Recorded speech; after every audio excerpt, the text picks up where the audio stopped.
Is doubt starting to seep into the minds of the Maple Leafs after another failed attempt to close out the Sens? We debate that and break down the Game 5 loss on today's edition of the Locked On Leafs podcast, part of the Locked On Podcast Network. It's your team every day.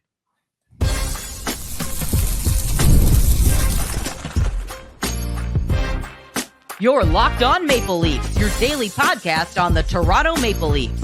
Part of the Locked On Podcast Network, your team every day.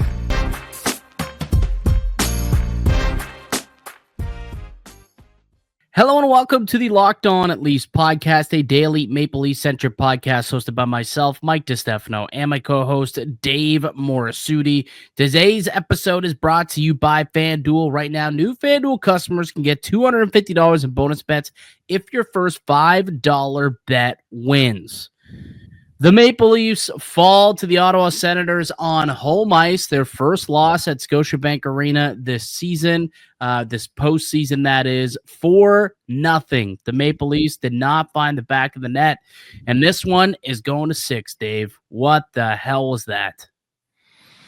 I shouldn't say I've never seen, because we have seen this many times before. And that's the problem, isn't it? A team that lacks composure to just do the simple things you need to do in a game like this. It's like almost like they feel like they have to do the hard, like they make it harder on themselves to go out and try to win a game.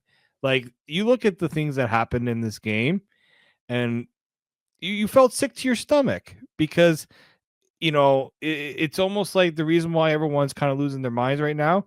It's because we've seen this play out too many times. And look at the fact that the Leafs are up 3-2 in the series and everyone's pretty much acting like the series is over. Just goes to show the lack of credit this team has built up, because they went out and they did exactly what some people thought they were going to do. Yeah, I mean, 3-0. I felt fine. 3-1. I felt okay. I'm like, you know what? Yeah. One game, that's nothing. I still think they can go out and close this thing out in 5, right? That one game, thought Toronto was the better team in game 4. Probably should have deserved to win. The deserved to win a meter, thought so. But unfortunately, they didn't. But I didn't think it was going to hinder them moving forward. And then they come out tonight. And it's not that they didn't play well. Like, there was a lot to like in the game, particularly on the defensive side of things. It's just offensively, I don't understand why this team can't figure out a way to get through this Ottawa team. This is not a great defensive team in Ottawa. Like, we're not sitting here talking about, you know, the Kings from the 2012s or the 95 Devils. Like, this is not like a super duper quality defensive group. Like, I just can't quite understand why Toronto still cannot muster up a whole lot. And the reason why it's so frustrating, Dave, is because it's just a continuation of last year, the year before that, the year before that, the year before that, the year before that, the year before that, and the year before that. That's the problem here, because goaltending has not been the main reason why this team has not been able to win playoff rounds, right? Special teams not been the main reason why this team has been able to win playoff rounds. The main reason why this team has only won one closeout game in 14 opportunities since the Matthews-Marner era started back in 2016 is because those guys who are paid a lot of money completely fade in these games and cannot score. They do not provide offense, and it's sickening to see happen time and time and time again, Dave.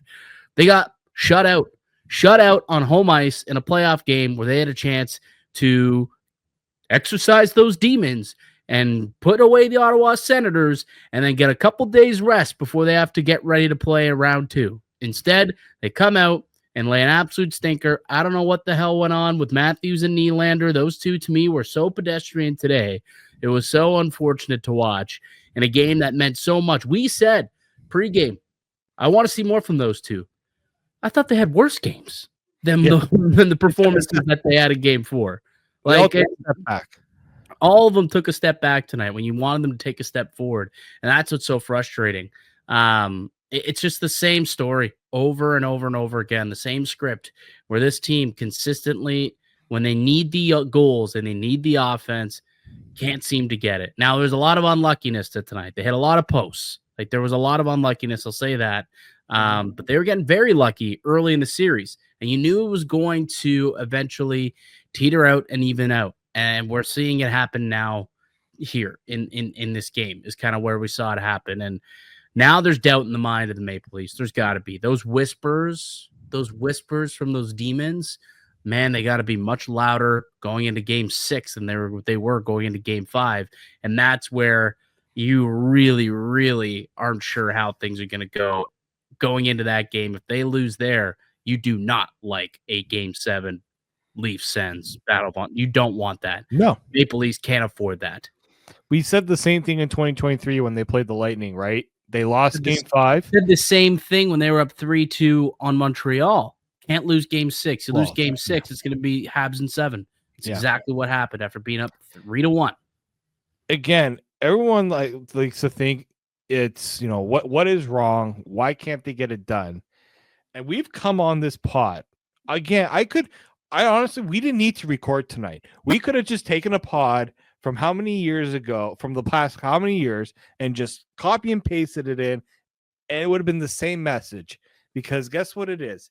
It's not the physical desire to win. It's the mental desire to win. It's in between the ears. We hear this after the game. I wanted to hear what these guys had to say. I wanted to hear what Marner and Matthews had to say. And when I heard Mitch Marner say, we had our opportunities, we didn't capitalize.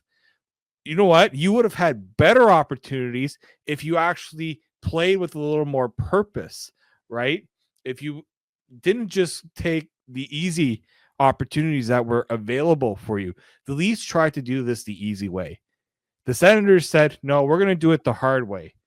We're going to go the extra gear when, we're shorthanded, make you make a mistake, drive the net and score on a shorthanded breakaway again, or shorthanded 2-on-1.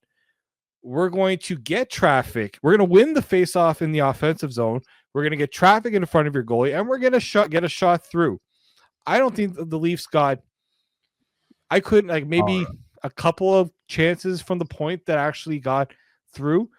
Hardly any. Yeah. Like tonight was very, very tough for the Maple Leafs to get shots through. And it's not even as you can credit the Sens for packing the middle of the ice and not allowing shots to get through. But at the same time, I don't know, it seemed like there was a lot of shots into shin pads. It's not as though guys are diving to block these shots and just get pieces of them. The Leafs shot a lot of pucks into pads, into shin pads, into Allmark's pads tonight. There really was not a whole lot of quality shot attempts. And there wasn't a lot of shot attempts in general. That's the one thing that bothers me about this Maple Leafs team and about tonight specifically.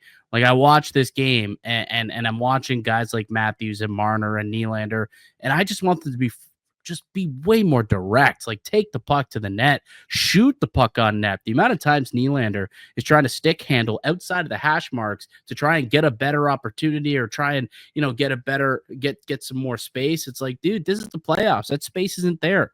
Those opportunities aren't there. You got a wall in front of the net. You're not going to. You got to take it to the net and try and score a greasy, ugly goal. And they just weren't willing to do a whole lot of that tonight.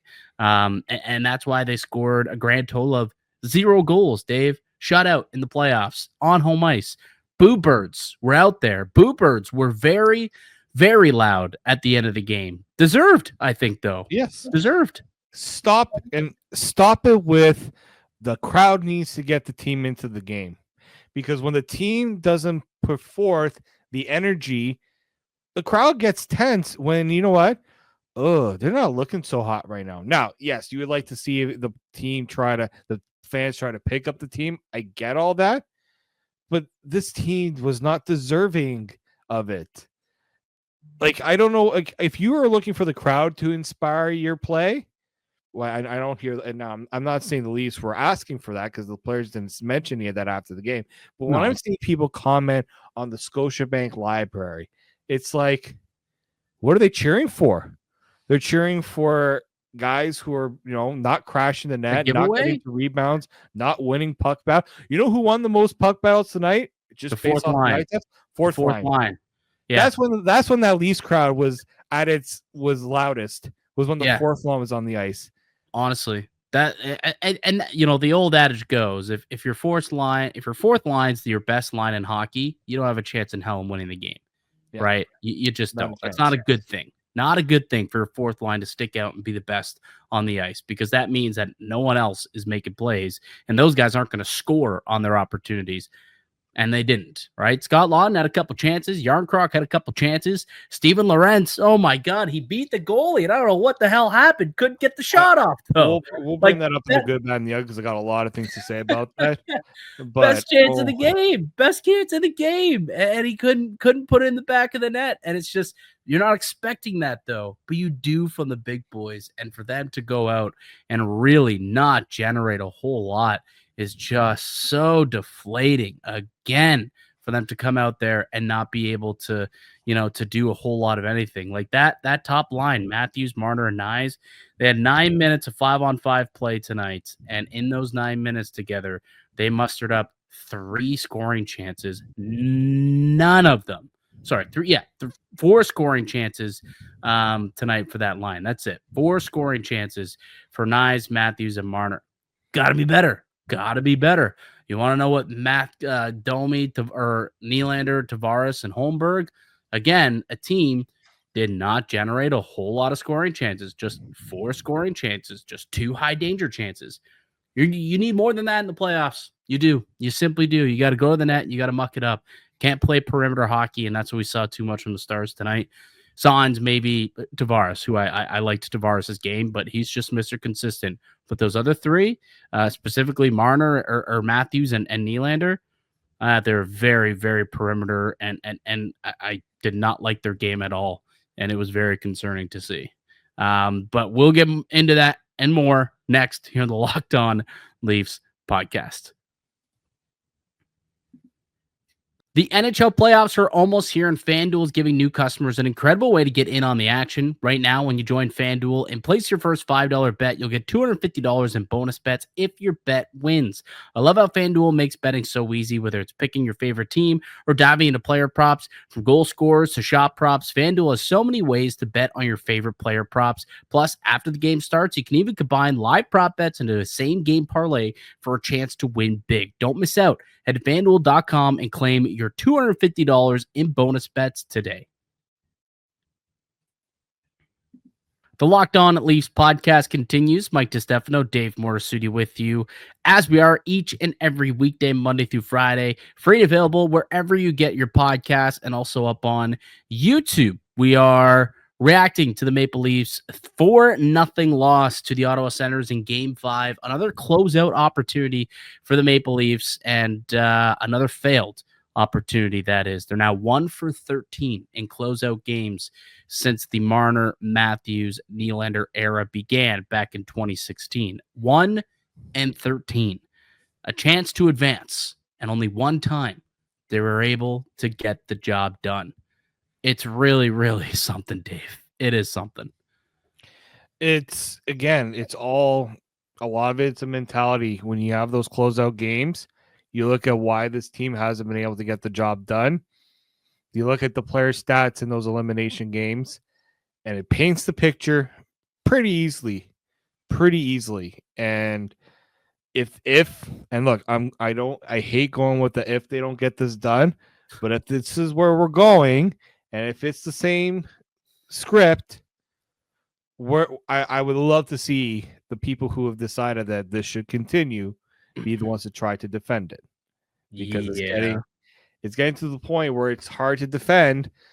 But again, we'll get there. We'll get there if it gets there. Like, I don't want to get too far ahead of us here. Like, I know it's fresh and we're mad and pissed off because we're in the situation again with the Leafs where it seemed like they were gonna coast into the second round, win a series, and get it done. It seemed as though this team had matured. Berube had them bought in, but the same demons and the same mistakes and lack of preparation, lack of intensity, physicality, lack of simplicity, and motor, like all of these buzzwords are just, they just weren't there tonight.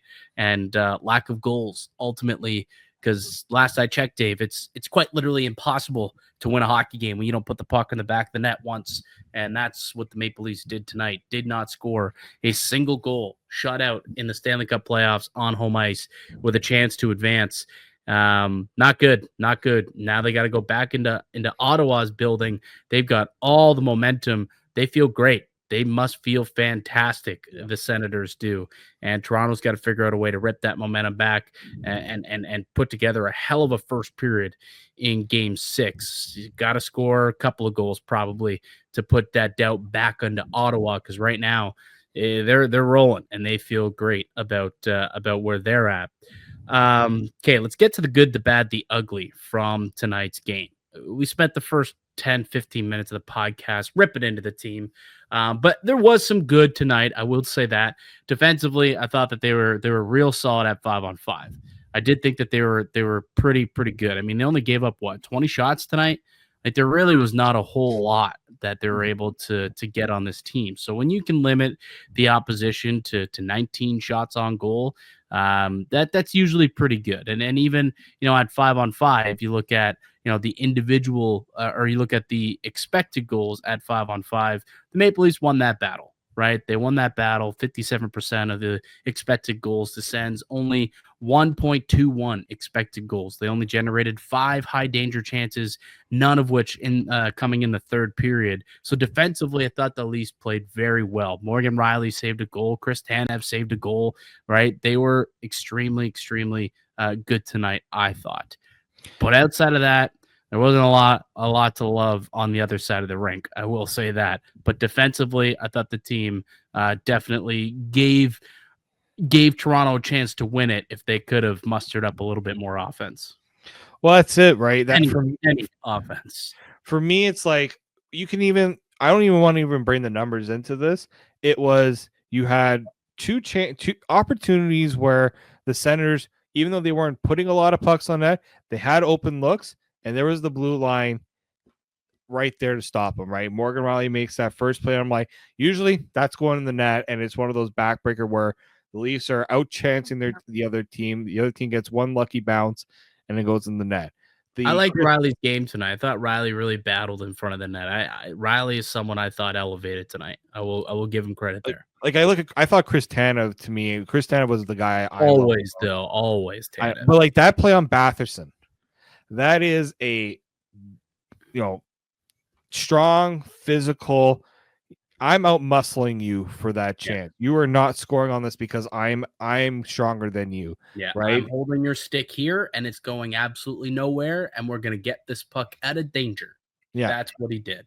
To me, that's the if you want to know why maybe I'm not feeling the same sort of I'm not feeling panic, is because the blue line is not the reason why this series is where it's going right now. The blue line has been the reason why a game like tonight, it could have been, the Leafs could have been out of it much earlier. If those it doesn't matter if it's 4-0, 5-0, 6-0, 7-0. Like, that doesn't matter to me as much, to be honest with you.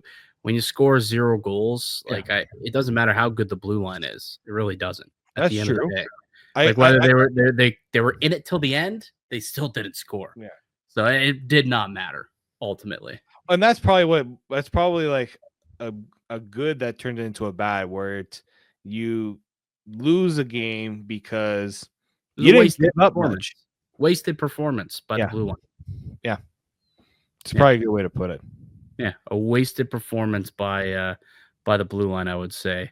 And even like Stolarz, I don't give Stolarz any guff about his game tonight. I thought he was pretty solid.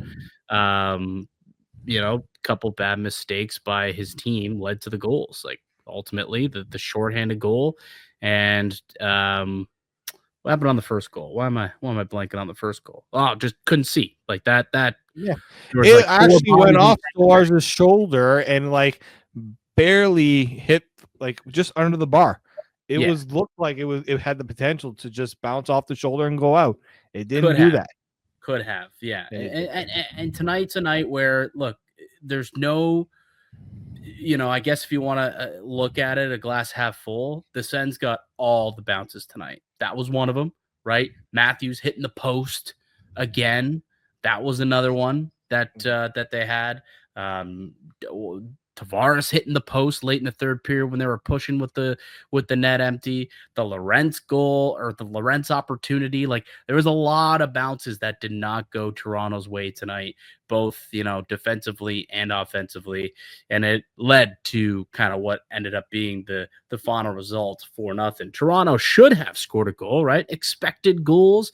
I think they're expected to score 2.5 goals tonight. That was what they were expected to score. 2.38 goals in all situations. Problem is the Sens were expected to score 3.5 goals in all situations. So you can't really even hang your hat on that one. But yeah, not great. So I guess we've made it into the bad category already here. But to me, another bad here, like the power play. It went from being lethal to being a cheat code for the Leafs through the first 3 games to all of a sudden it's now a liability here. That's 2 games in a row that they've failed to convert on the power play and given up a goal. Like their power play has been outscored 2-0 over the last 2 games. That's been a big difference here.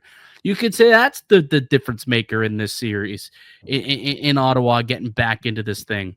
They're up 2-0 on the PK. The PK in their 2 wins to cut the lead down to 3-2 and force a game 6. The power play's been abysmal, and they're not getting pucks to the net as efficiently, as urgently as they were early in the series. Mm-hmm. And I think that's a big reason why too. And just that giveaway from Matthews there to spring, the 2-on-1 there. That was just an ugly play.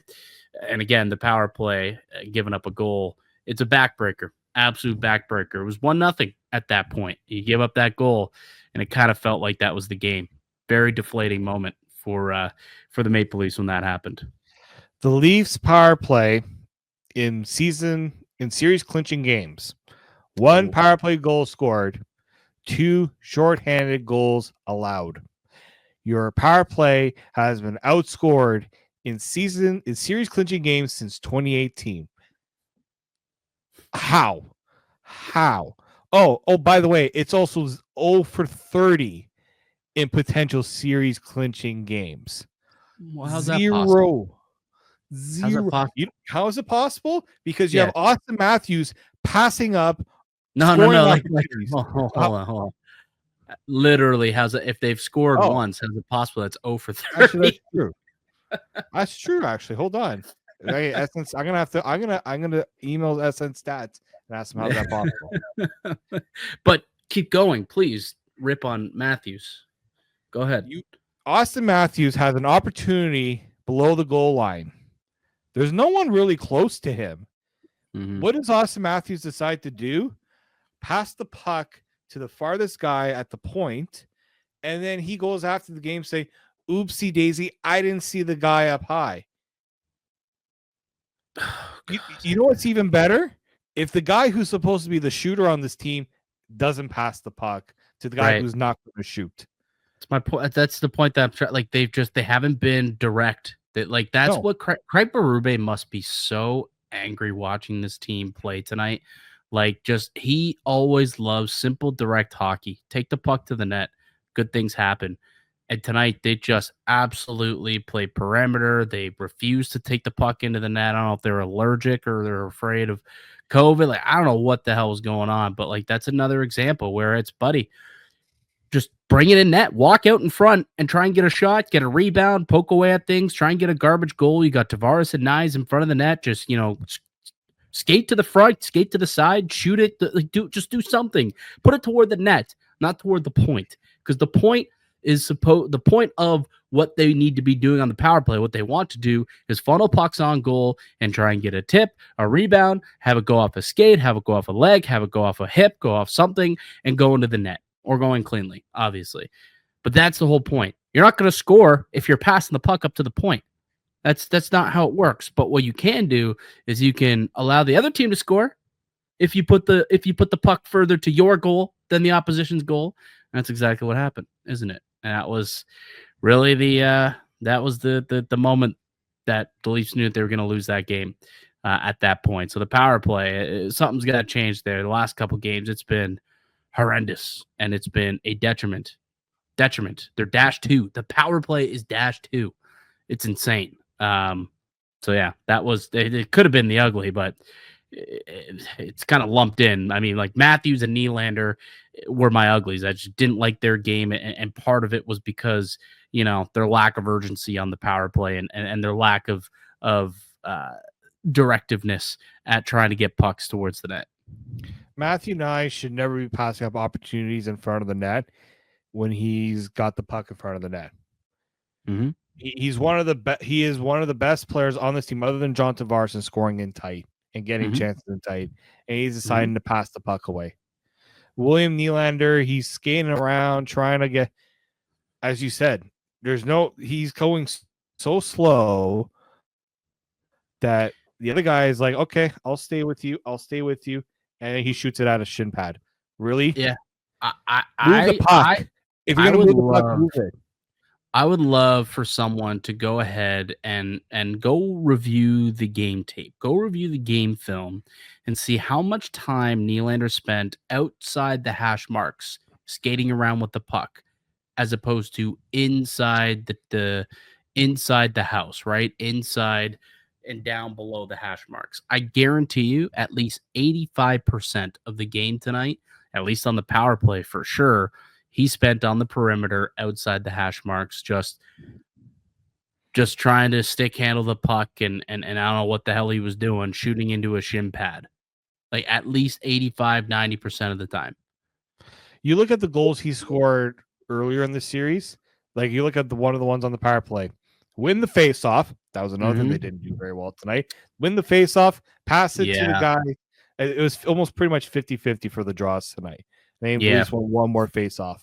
Yeah, 50.7%, but they've been a 65% face-off team the rest of the series. So that's 15% less face-off wins that they had tonight than usual. Yeah, and usually you win the face-off, get it to Nylander. He's buzzing off to the side and beating Allmark because Allmark doesn't have time to react. That didn't happen. That did not happen. So they gotta look at themselves in the mirror and get back to that. Yep, they absolutely do. But I mean, I guess they got to kind of close the book on game 5 and now look ahead to game 6, and it's another chance to close it out, right? It's a chance to put that narrative to bed. But you damn well know that those whispers from the demons are getting louder and louder as they travel north back up to Ottawa. Let's come back and let's get into what they need to do to finally finish the job in game 6. We'll get to that next here in the Locked On Leafs podcast.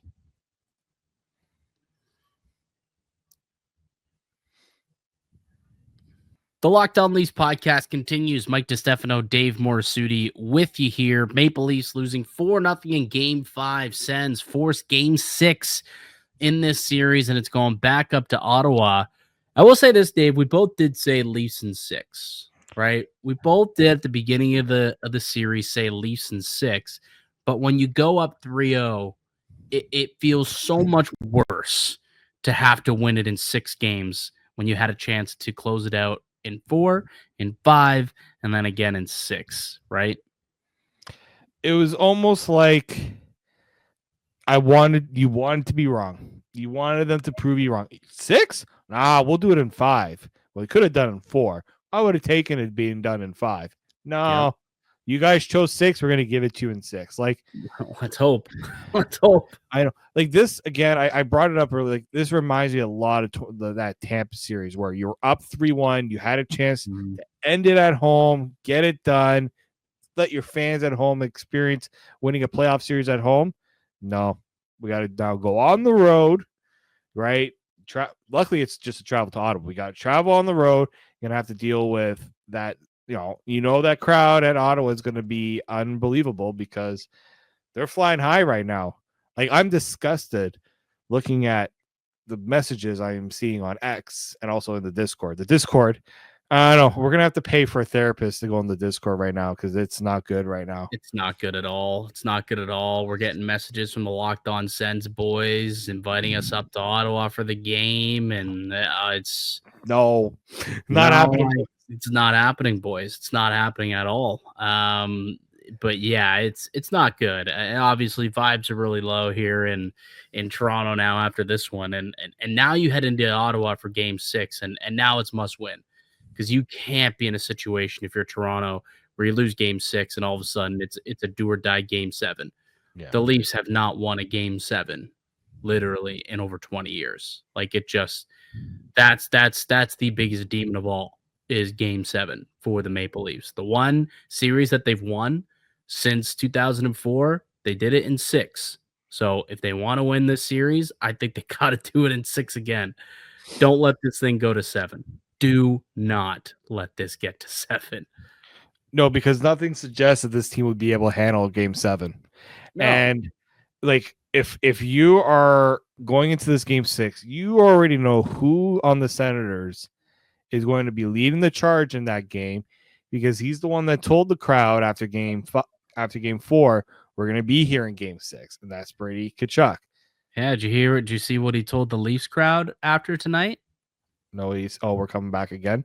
We'll be back here. We'll be back here, is what he said to the Leafs crowd that was there at the end of the game. I don't know if he was talking to the Leafs crowd or if he was talking to Sens fans that were in the crowd, but he was yelling at the crowd saying, we'll be back here.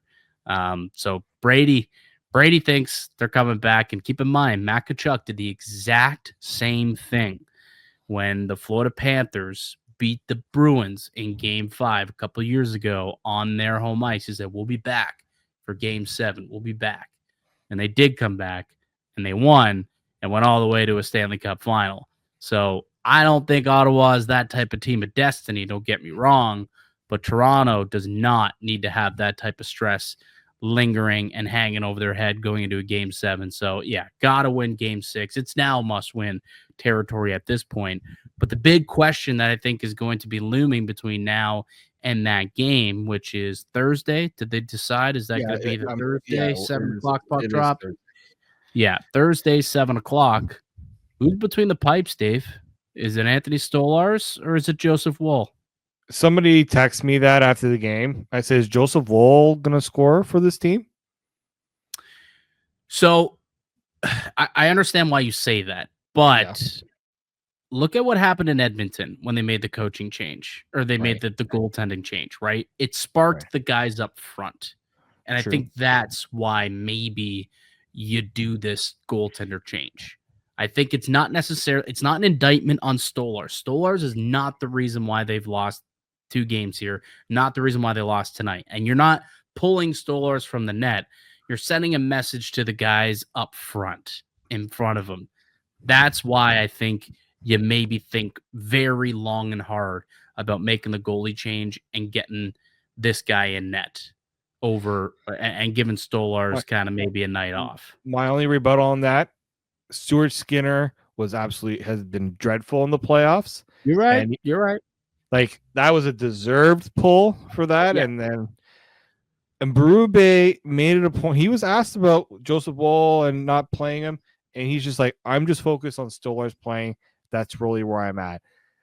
I don't know if there's going to be enough from what we saw from this game to suggest, yeah, I know we're gonna put in Joseph Woll. And look, but Dave, it's got nothing to do with Stolarz for me. It has nothing to do with Stolarz. I agree. Nothing at all. It's about what's happening up front. And I think like this is often what you'll see happen in the middle of a game, right?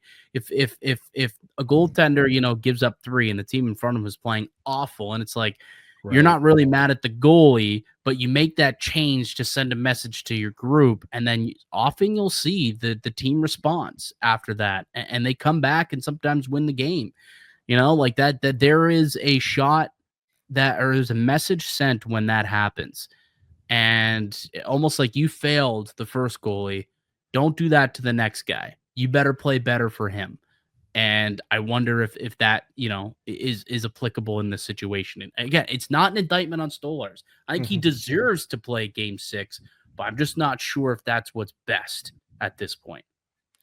The only thing I'm going to rebuttal on that is we're talking about changing the goaltending, but the one thing they didn't change in this game, they've moved guys on the third line. Why wasn't the top line broken up when they weren't really generating much?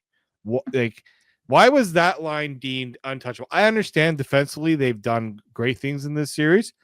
Yeah, but we didn't need them to be defensively better. We needed them to be offensively better, and it wasn't happening. So what would you have liked to see? Split up Matthews and Marner, just even for a couple of shifts. Just give them different looks, because guess what the Sens were doing? We're going to put all of our attention to that top line. It's what every team does. Put the attention on the top line. Move them away.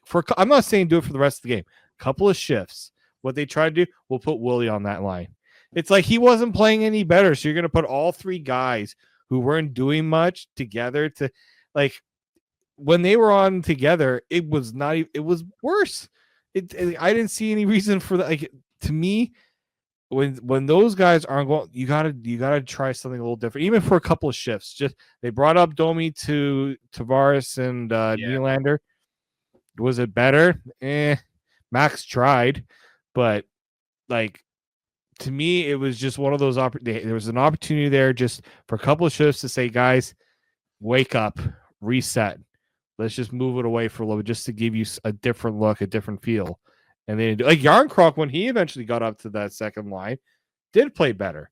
Yeah. But why did it take that long? Like, it's those sort of things, too. Like, we're talking about moving Stolarz, and it's like, to me, that's a gamble that I don't know if you want to take that gamble. Take the gamble of trying to rejig the guys who aren't doing something right. We're talking about Matthews and Marner not coming alive enough in these elimination games. Then why are you playing them together? Why are we spinning the wheel on that? I understand, again, defensively they've done very well. Well, it's not that. The first 4 games of the season, like going into tonight's game, right? They had outscored their opposition 5-0. Yeah, 5-0 at 5-on-5, and I think 10-1 at all power play. Yeah, all situations. But like 5-on-5, that Matthews, Marner, Nyes line, either 4-0 or 5-0, they'd outscore their opposition. So I understand not wanting to break that up a little bit. To your point, in the third period, maybe at that, when you could have done something there, and maybe they will moving forward into game 6 if they don't start off firing on all cylinders. Okay, then do a little bit of tinker, and possibly we could see something. You know where I want to see a change? You can't. I don't think you can go with the 5-forward power play unit again in game 6. I think we need a blue liner back there. When you go back-to-back games, giving up a shorty, I think you got to have someone back there with a little bit more awareness. And put OEL back there. Riley. OEL. Yeah, that's the player. I think Oliver Ekman-Larsson, and honestly, because he's not afraid to actually shoot the puck. Whereas Riley apparently believes that if he shoots the puck, he's gonna lose his job or something. I don't really understand it, but at least OEL is willing to shoot, and that's something that I think might benefit this power play right now, because they seem to be a little timid when it comes to shooting the puck on goal. So that's one change that I think I'd like to see heading into game 6. Well, we'll see what practice is like tomorrow, and they better be practicing. I don't think they should get the day off either. Does Matthews practice? Oh, he rest. He got rest, and that didn't help.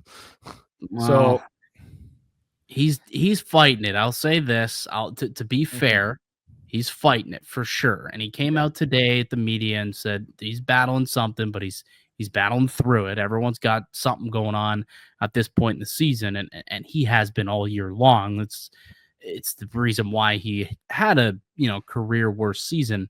It's really just continuing on through the playoffs.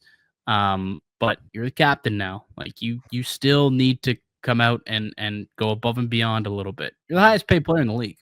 Like, you got to come through and have a moment. You got to have a game, and it's got to be game 6. because you don't want that game. You don't want that pressure in Game 7. I can assure you that. So that's something to look forward to in Game 6. We'll come back tomorrow, Dave, and we'll tee up that game, that must win for the Maple Leafs, and come up with some other musts that the Leafs need to do to finally finish the job. But that'll do it for us here today on the podcast. I'd like to thank you all for listening and supporting the show. You can subscribe to the Locked On Leafs podcast on all platforms and receive daily Leafs content. Follow myself on Twitter at Mickey_Canuck. Follow Dave at D_Morassutti, and follow the show as well at Locked On Leafs, as well Locked On Leafs on Instagram. We'll be back with another episode for you guys tomorrow. Until then, keep it locked right here on Locked On Leafs.